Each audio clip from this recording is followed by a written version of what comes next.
Alam mo na ba kung paano i-express ang percent as decimal? Lika, aralin natin.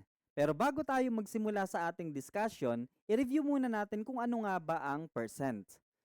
Percent is a fraction whose denominator is 100.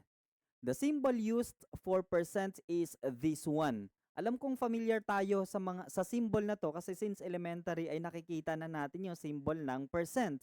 And then the word percent came from the Latin phrase percentum, which means per 100. Ito yung mga example ng percent. We have 75%, 20%, 5%, 125%, 32.5%, we have 0.24%. Pero may mga pagkakataon na yung percent na yan ay ikino-convert or ine-express natin as decimal to perform an operation. Lalo na pagka nag-multiply tayo ng percent with another number, kailangan i-convert muna natin yung percent as decimal. Paano nga ba yon? How to express percent as decimal? So, to express percent as decimal, ito yung una nating po pwedeng gawin. Divide the number by 100.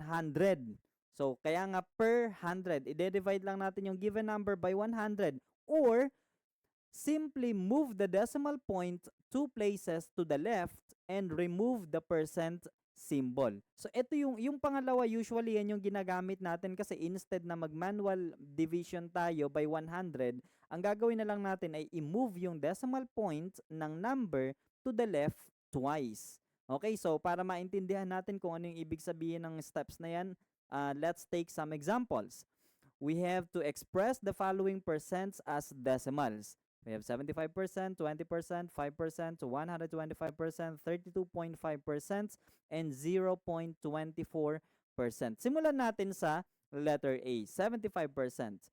So, again, sabi daw, i-divide raw yung given number by 100. So, this is equal to 75. Yan yung given number natin, 75 divided by 100. And then, instead na mag-manual division tayo kasi medyo mahaba yung process kapag nag-divide tayo manually. So what are we going to do is to move the decimal point of the given number twice to the left. Sir, wala naman kaming nakikitang decimal point dito. Wala talaga kasi whole number yung 75.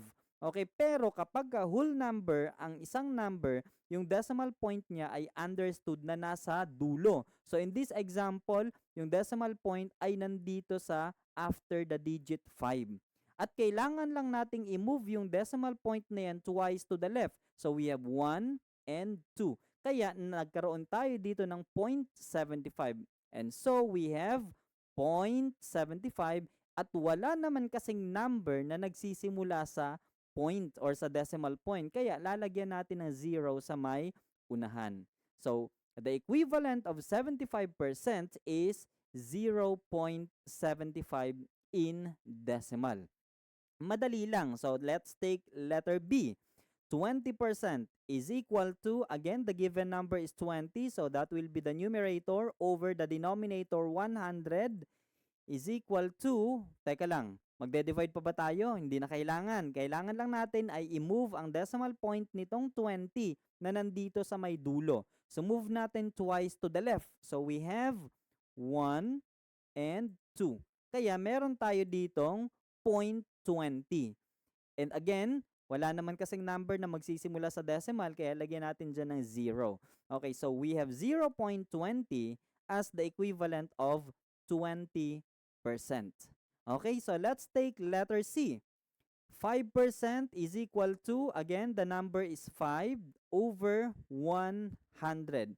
And the decimal point of 5 is after that number, so we have to move the decimal point twice to the left. So we have 1, and then move pa natin dito ng isang beses. And since hindi naman pwedeng maging blanco tong bakanting space dito, lalagyan natin yan ng 0. And so we have 0.05, and that is equal to 0.05.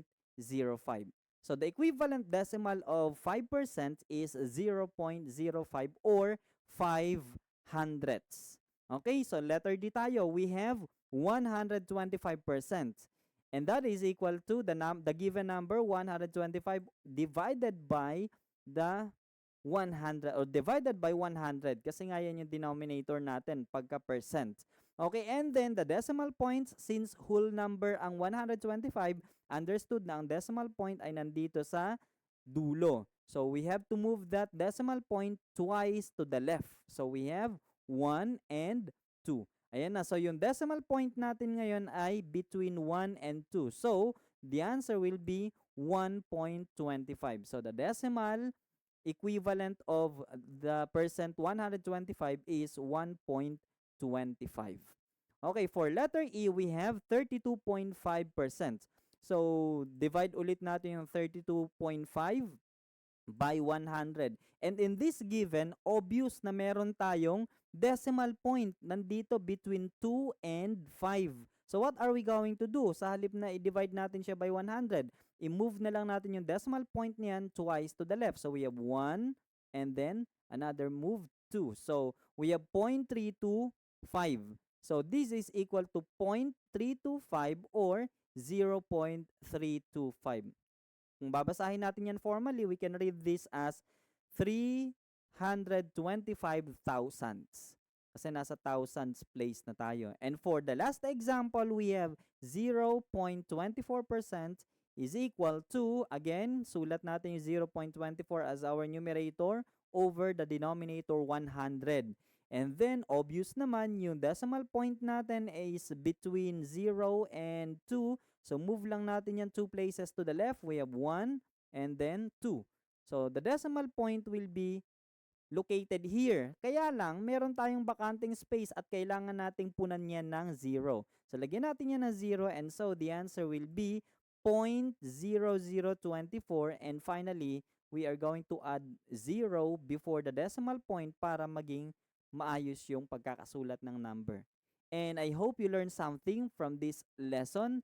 Please don't forget to like, share, and subscribe sa aking channel. Thank you so much and have a nice day.